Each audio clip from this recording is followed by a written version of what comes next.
Assalamualaikum warahmatullahi wabarakatuh. Pemirsa sekalian, edisi dakwah kali ini kita camkan satu penggal ayat Allah. Auzubillahi minasyaitonirrajim. Ya ayyuhallazina amanu ittaqullaha haqqa tuqatih wa la tamutunna illa wa antum muslimun. Hai orang-orang beriman, bertakwalah kamu kepada Allah dengan sebenar-benar bertakwa. Janganlah kamu mati kecuali dalam keadaan beragama Islam. Sehingga kita merasakan ayat ini tertuju untuk kita semua. Bukankah kita telah mengaku diri sebagai orang yang beriman? Apa yang dikatakan iman, bagaimana sifat orang beriman, konsekuensi yang akan dihadapi oleh mereka yang mengaku diri beriman, sudah cukup banyak pengarang Allah dan Rasulnya, bahwa iman itu adalah sesuatu yang telah diucapkan dengan lidah, dibenarkan dengan hati, dilaksanakan dengan perbuatan. Orang beriman, begitu disebut nama Allah, gemetar jantungnya. Baca ayat Allah, bertambah imannya.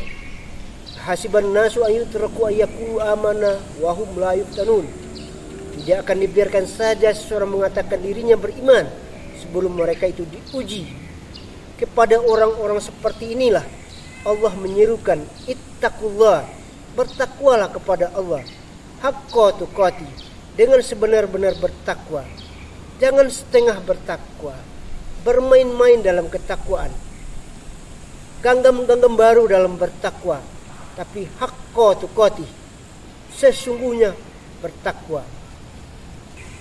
Dalam Al-Quran tak kurang dari 200 ayat yang menjelaskan tentang ketakwaan. Antara lain, baru saja dibuka surat Al-Baqarah, langsung bisa ditemukan Alif Lam Mim zalikal kitab la raiba fihi hudal lil muttaqin. Demikian kitab, tidak diragukan lagi, petunjuk bagi orang yang bertakwa.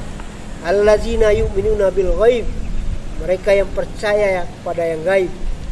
Apa yang dikatakan yang gaib? Sesuatu yang ada tapi tidak tampak, atau sesuatu yang belum terjadi tapi pasti akan terjadi. Umpamanya apa yang ada dalam arkanul iman, iman kepada Allah, iman kepada malaikat dan seterusnya.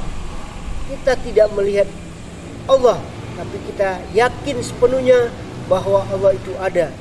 Begitu juga para malaikat. Kemudian peristiwa yang belum terjadi tapi pasti akan terjadi. Katakanlah apa yang dicantumkan di dalam surat Luqman, innallaha ilmus sa'ah, pengetahuan Allah tentang kiamat, bahwa kiamat itu pasti akan terjadi, tapi waktunya Allah yang menentukan. Kita tidak mengetahui.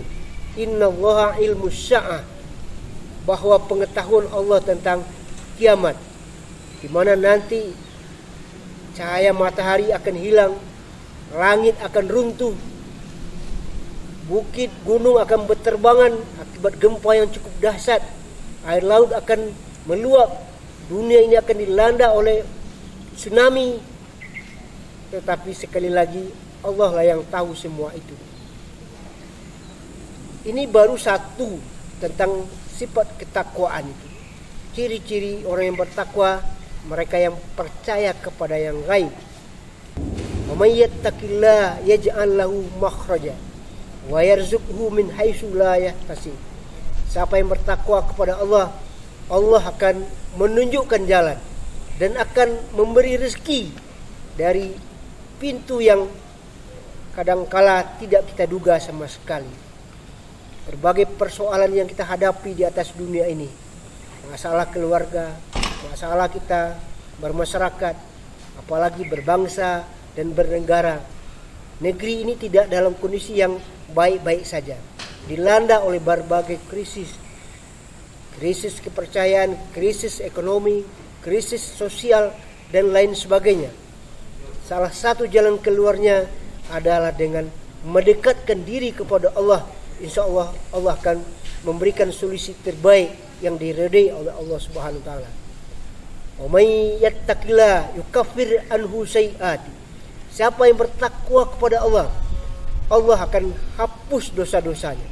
Siapa di antara kita yang tidak berdosa, bergelimang dengan dosa dan kemaksiatan? Takwalah kepada Allah, Allah akan hapus semua itu. Kemudian lanjutan ayat, wala tamutunna illa wa antum muslimun. Janganlah kamu mati kecuali dalam keadaan beragama Islam. Tentu saja tidak hanya sekedar syarat administrasi dalam KTP umpamanya agama Islam, tetapi yang dikehendaki itu adalah Islam secara kafah, Islam akidahnya, Islam ibadahnya, di mana tidak bercampur pula dengan bid'ah, Islam akhlaknya. Jangan kita mengaku diri pemeluk Islam tapi akhlak kita Yahudi, akhlak kita Nasrani, liberal, pluralisme dan lain sebagainya yang bertentangan dengan akhlak Islami. Dalam Al-Quran dijelaskan Muhammadur Rasulullah walazina ma'hu asyidda walal kufar. Rasul itu dan pemeluknya tegas terhadap orang kafir dan berkasih sayang sesama mereka. Jangan sebaliknya yang kita lakukan kepada orang kafir, kita lemah, sementara kita saling sikutan, saling benci-membenci. Itu jauh dari akhlak Islam. Apalagi dia sinis kepada Islam. Kalau pemeluk Islam itu ya Islam itu dipeluk, disayangi, dicintai, dibela. Kalau tidak namanya pembenci Islam, perusak Islam, peruntuk Islam, atau pengkhianat dalam Islam. Dan janganlah kamu mati kecuali dalam keadaan beragama Islam. Jangan sampai kita mati fasik, mati dalam keadaan munafik, mati dalam keadaan kafir, apalagi sudah mati dalam keadaan murtad. Allah memberikan kecaman, wa may yartad minkum an dinihi fayamut fa huwa kafir fa ulaika habitat a'maluhum fid dunya wal akhirah. Siapa yang murtad dari agamanya, kalau dia matinya kafir, hampa amal mereka dunia dan di akhirat. Di akhirat sudah disediakan azab yang kekal dan dia akan dimasukkan ke dalam neraka. Semoga kita mati dalam keadaan husnul khotimah, mati dalam keadaan istiqomah dalam meluk Islam. Assalamualaikum warahmatullahi wabarakatuh.